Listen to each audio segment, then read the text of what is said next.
আমাদের দেখা হয়েছিল দুর্গাপুজোর দিন সিঁদুর খেলার সময়।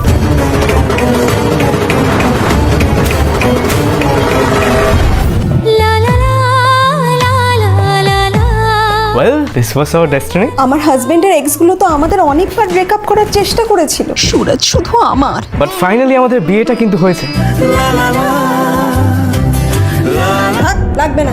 যদিও আমাদের রিলেটিভদের অসম্মতিতে। আমার শ্বশুরবাড়ির লোকজন সবসময় আমার মধ্যে ভুল ধরার চেষ্টা করেছিল, কিন্তু যখন আমার শাশুড়ি মার স্ট্রোক হয়েছিল তখন আমি ওনাকে অপারেশন টেবিলে বাঁচিয়েছিলাম। কিন্তু তারপরে শাশুড়ি মা বেঁচে উঠে যা আমাদের বললেন, নাতি কবে পাবো, নাতি নাতি নাতি কবে পাবো, নাতি কবে পাবো। Few moments later. তো তারপর কি হলো? আসলে আমার শাশুড়ি মা স্ট্রোকের পর স্মৃতি হারিয়ে ফেলেছেন। মা তো এখন নিজেকেই বাচ্চা ভাবে।